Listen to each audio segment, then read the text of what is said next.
Greetings, comrades, to Depths Gaming episode 61. Greetings, comrades. We're a little bit more Russian today for you. Absolutely, because we has been of the gettings fan mail, and fan mail we receive is to call him a lobbyist is incomplete and smear. Good thing nobody watches your videos, you lazy commie. From some dude 2319. And for this, I thank you for our ability to remain so hidden from capitalist pigs is credit to our dedication to Russian and communist cause. Yes, commie ideals, social democracies all the way. Yay! And with fan thankings over, we begin show. I'm Jahid, he's Necro, so let's get started. Absolutely. So, the big talk, of course, this week has been E3, which is over now.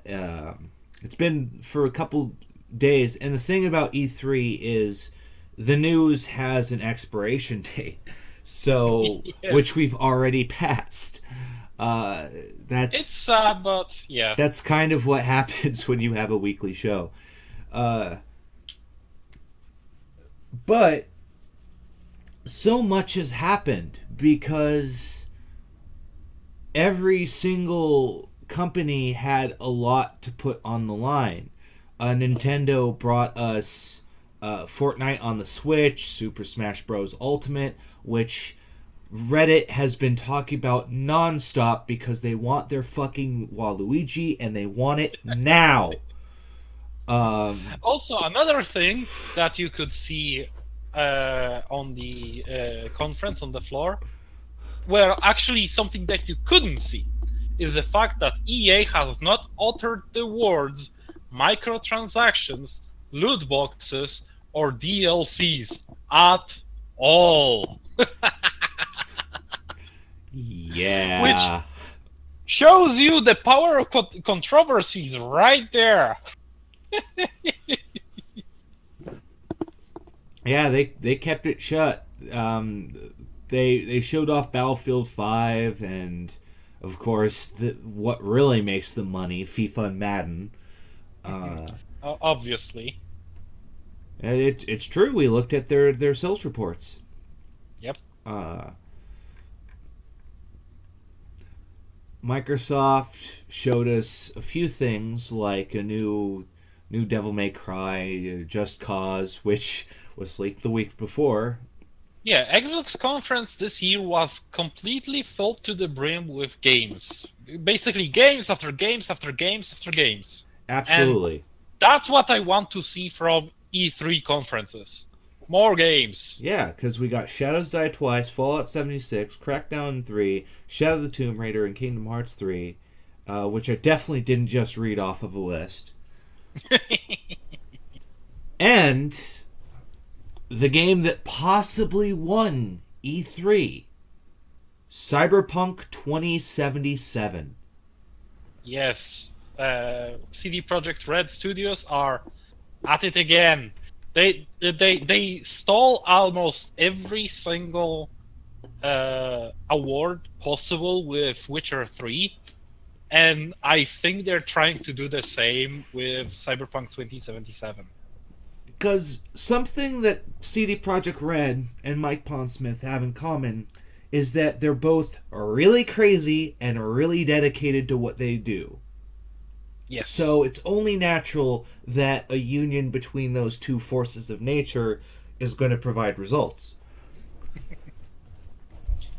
It's so sad that CD Projekt is so ambitious because it just every single conferences that they have, it oozes the potential that they want to do, but they crash against reality every single time, and they have to scale their ambitions down. And it's just so sad to watch them be basically forced to push out a game that they clearly want to spend more time on. Absolutely. But the big shocker that everyone was asking for happened. Elder Scrolls 6. Yes. And within like minutes, Reddit figured out where it's going to take place because the mountain range in the in the screenshot is apparently easy to find on the map. So, ooh, interesting. There you go.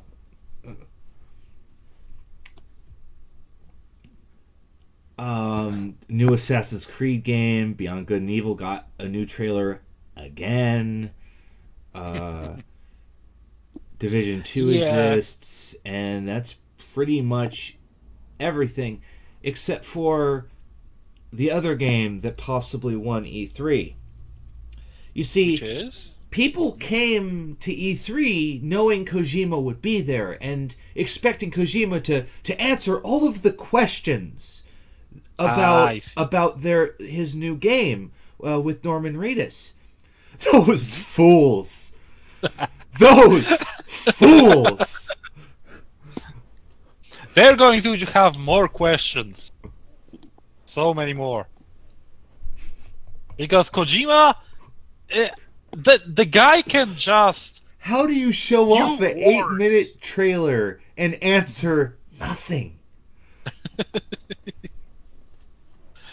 Well, what kind he can of game just is it? spew words and say nothing. That's basically what I'm getting at. Because the thought process, what is the game about? Is it a walking simulator? No, you have a gun. Do you fight people often? No.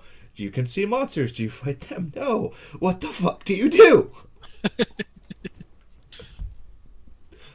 What is the purpose of the meme carrying on the ladder? What does it mean? You have to buy the game to find out. Clearly.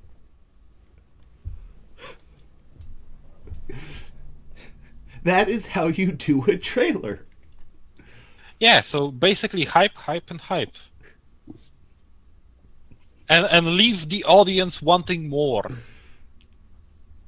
This is why Kojima Unchained is clearly for the best. Yeah, ever since he left Konami, I think it's for the better, both for him and for the gaming medium at large. Because we got this.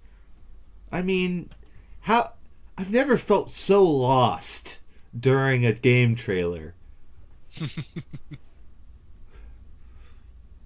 Onto the actual news. Not yet. On the actual news, not yet. On the actual news, PC Gamer has kind of been grasping, trying as hard as it can to understand Cyberpunk 2077. And to do that, like myself, I've turned to the game that it's most based on, Cyberpunk 2020, the original RPG from Telsorian Games. And this is the same thing that CD Projekt Red did. They based the entire game on Cyberpunk 2020 and the supplement Night City. Right. So if you have the book Night City, you pretty much understand who's who. Yep. All the different NPCs from the pen and paper role-playing game, the famous characters that appear there, will also appear in Cyberpunk 2077. Yes. So that's awesome. So if you want to learn more about 2077, you really do have to go pick yourself up a copy of 2020, because obviously the tech is different, because cell phones are treated like a magical new device. Yeah, the old pen and paper book, rule book, comes from the late 70s when and cell phones came around late 90s. So there's good 20 years difference between the tech in the book and the tech that actually we have access to. And we still don't have robot legs and robot arms. Right. But it definitely did play with cyberware. Everyone's cybered. Almost everyone. Because you need your cyber eyes. You need your implants. It's all about the chrome, baby. It's all about the chrome. And surprisingly enough, in the released trailer, you can actually see a chrome-skinned punk lady on a fashion walk, which is awesome. Yeah, you can also make out that when that VTOL comes in and shoots up the gang members, that's Trauma Team. They're there to save someone. Yep, exactly. If you have good life insurance, people will come down to pick you up, guns blazing, and even lay their own lives for you, which is awesome. Yeah, they send a rapid response team to save your ass. And if you have the top tier protection, they'll try to resurrect you. Yep. So money basically buys you life there. Whether or not the player character will have access to it is another thing. And so something that PC Gamer points out is many of the gangs, in fact, all of the gang members shown in the trailer belong to gangs that are active in Night City. Yep. So Maelstrom is one of the gangs. The Valentinos as well. There's a life pass system in the original RPG, and that's getting an homage in 2027. Now, there are some callbacks in 2077 from Witcher 3, from what I've noticed. People were saying that the producers were saying that they implemented the same system that was responsible for keeping the locations in Witcher 3 lively, which is the fact that at every time of day, NPCs will do different things and in different locations. For example, the same location might be in early hours of the morning, like 2, 3 a.m. Oh, it is 2077. No, yeah, 2027 is the is another book. I'm sorry. Oh, okay. Returning to what I was saying, like in the wee hours of the morning, like 2 a.m., 3 a.m., the streets around some districts will be ridden with gangs, and around afternoon they will have a lot of corporate people running around. Right. So there will be locations, shops popping up and shutting down depending on the time of day, which is awesome. Very cyberpunk. And very cyberpunky, yes, precisely. Because because the thing about cyberpunk is it glamorizes the against the man lifestyle, and it's kind of making fun of communism in a way, because Karl Marx's manifesto was all about class warfare. There is this class that exists to control you, and that's corporate. We call those corporates. Yep. And where the cyberpunks, we're here to live free and live fast. Yep. The entire subject of punk culture is pure individualism. Every punk wants to be unique, wants to be completely separate from everyone else, and that's basically the essence of the punk culture.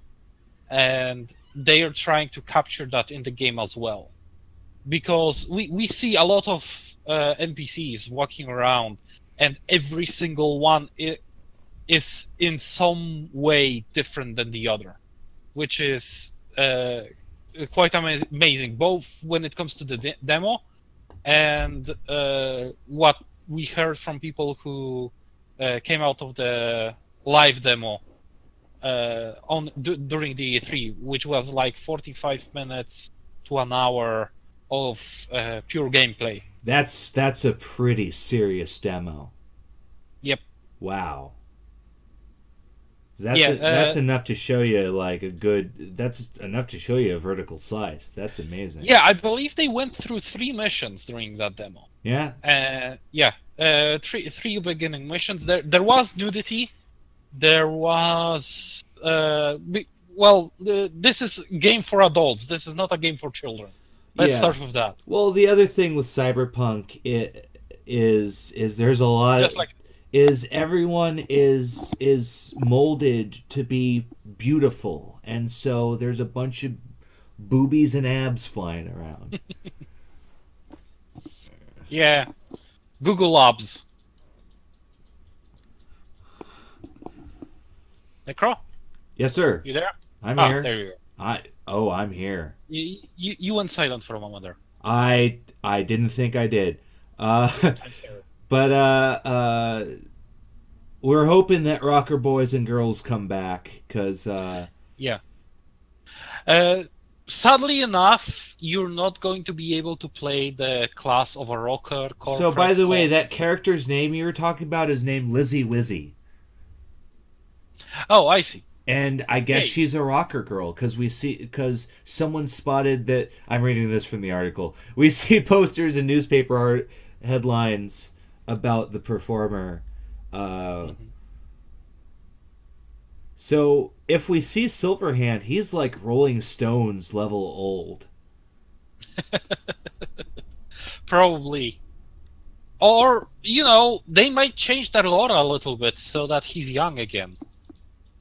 Or it's his kid.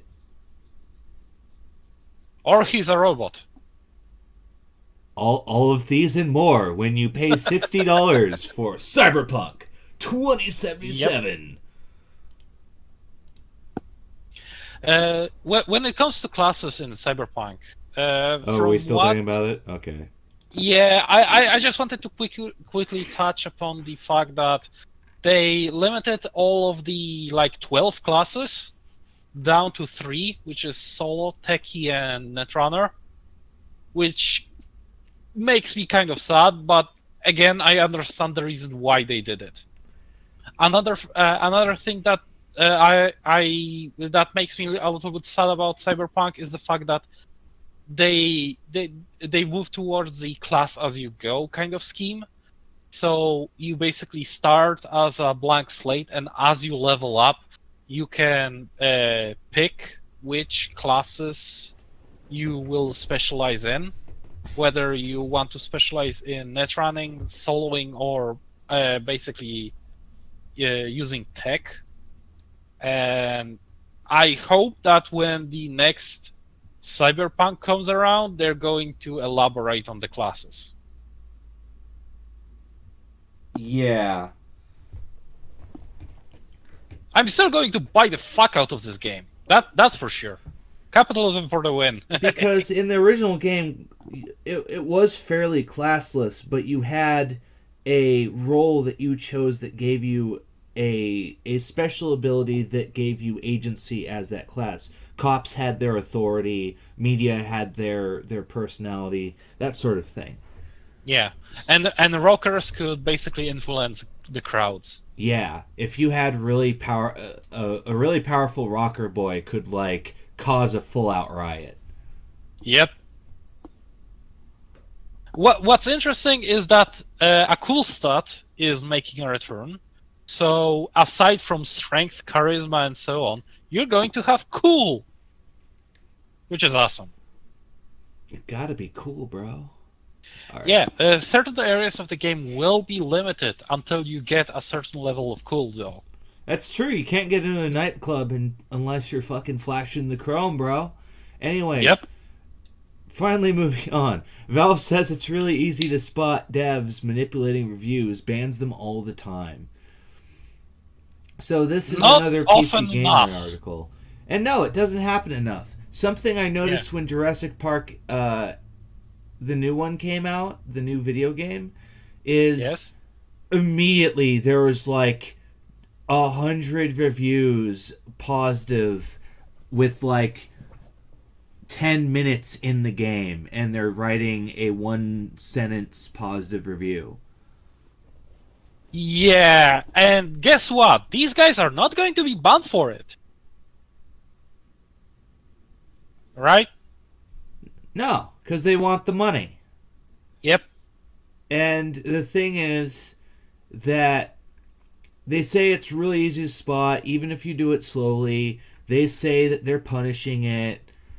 And something that they also say is that user reviews don't broadly correlate to sales or visibility the way developers assume they do. Hmm. And And reviews mostly help out people who are on the edge, who are undecided. yes, If you do a good enough advertising campaign for your game, you do not need reviews. yes, However, if you make a shitty game, shit quality, people will know it, and word of mouth is going to impact the sales of the game through the reviews and through other media as well. absolutely. So, if you want to sell your game, make a good game. That's all you really need to do. Yeah, it is kind of that simple. Moving on with even more Steam news, Valve adds limits to Steam achievements to fight the rise of fake games.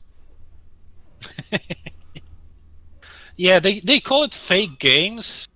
You could call it asset flips or shitty games or low effort games, lazy games.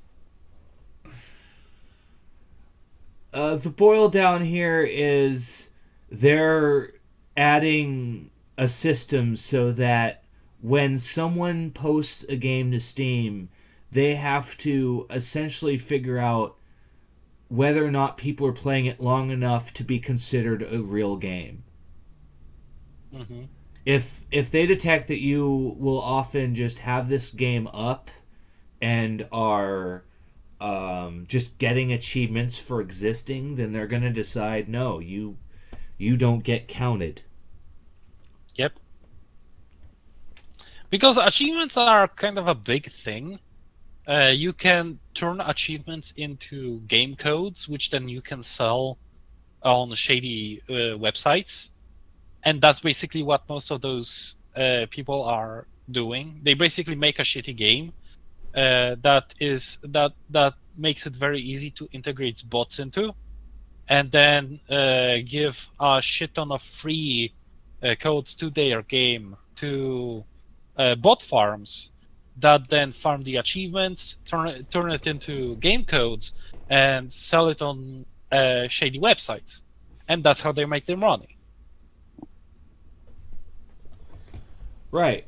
Where now, if once this goes into place, that is going to go down dramatically. Yep. Because even though Steam outright admits, not a lot of people use these games. Hmm. Though to be fair, not a lot of people could be a million in their view of things. Yeah, since they have practically a monopoly on game sales on PCs, then you could assume that every PC owner who plays video games is a client of Steam. And few people might mean like 0.5%, and that's still millions upon millions of people. Yes. That's the funny thing about Steam, is they've truly taken over the world. By the way, That's the reason why they're not making games anymore, Valve. it's true. They don't need to. So on the 20th, or no, the 21st is supposedly the Steam sale. Yay. Summer is coming.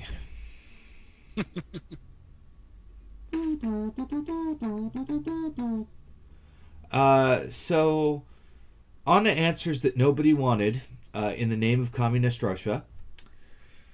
What is your biggest D&D discussion pet peeve? By Cullen the Doodle. I really hate the overuse of homebrew to mean anything that isn't 100% module. Pretty much everything is homebrewed to some percent.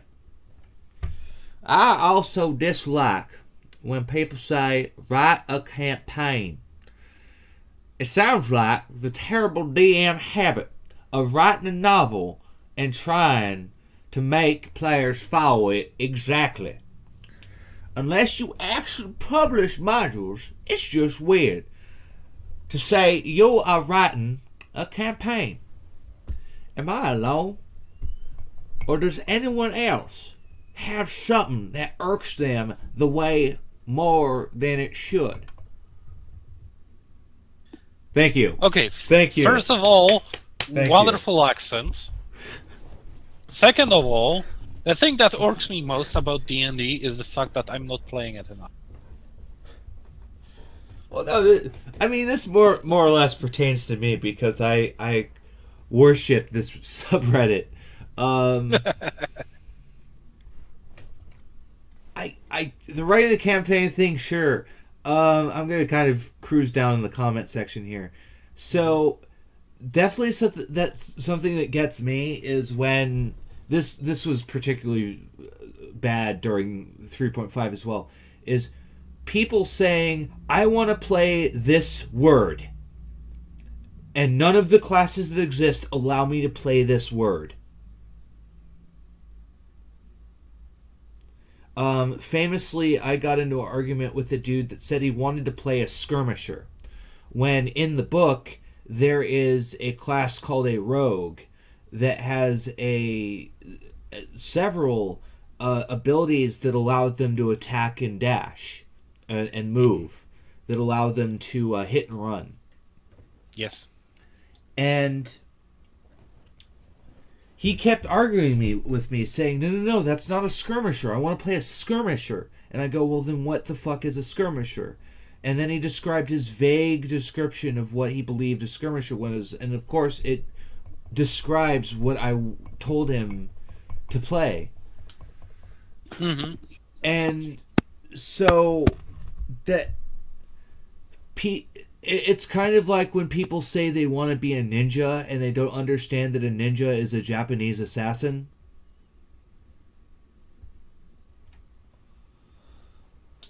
That sort of thing.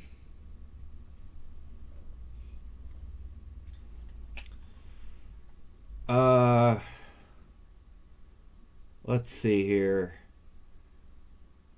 Creating a curb, or rather creating a campaign.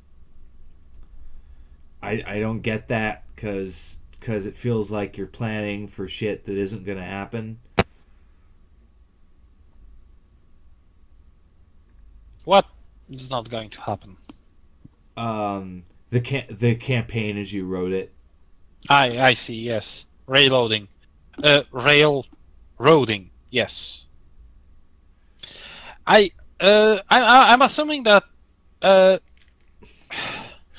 if you want a campaign that you strictly wrote to play out, write it so that the players have a choice.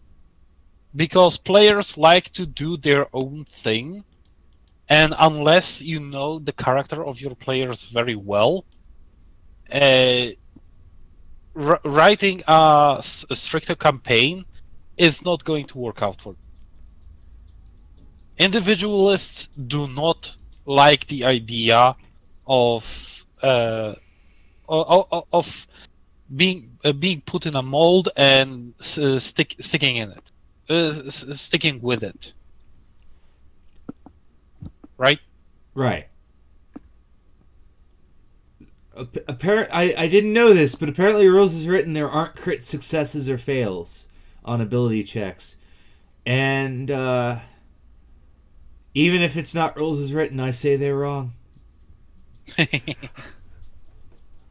They are not D&Ding correctly. You are wrong, Leonidas. The way to correctly D&D is to have fun. That's the most important. Absolutely. I was browsing through my top posts on Reddit to stroke my ego the other day, and one of them is I guess they were telling the I only read the headline, and the headline was how do I make a broken character in 5e for my first game? And my post it starts with, you have officially missed the point of D&D completely.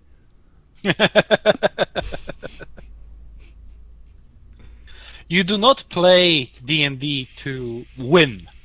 There you is play no D&D win. to have fun. You don't win D&D. You've never won D&D. You also cannot win in Minecraft. Well, sorry. No, they patched it so you can. Yeah, they patched the ending, and yes, I forgot. You cannot win in Raft. You actually can. You can? Yeah, How? you can build an antenna and call home. No, the antenna just is just used to home in on the what are they called, like stations? They have a lot of loot. Yeah. What? Yeah. No, there's like an antenna you can build, and doesn't it rescue? Yeah. No. What? The entire world is flooded. There is no civilization. What? Yes. Huh. I know. Huh. I was playing like 2 or 3 hours ago with Jerry. I saw that, yeah. Yeah, he had a bitchin' raft with radio and antennas. And he basically used those to home in on big structures, metal structures, like drilling rigs, I guess they were called, something like that. And they had a bunch of resources on it. No shit. Yeah. Huh. That is rather intense. That is rather intense indeed. But that was our answer nobody wanted, and Necro discovering that he was completely wrong about Raft. Wow. Yay! So, a happy day to all, and a happy day to... Glory to Russia! Glory to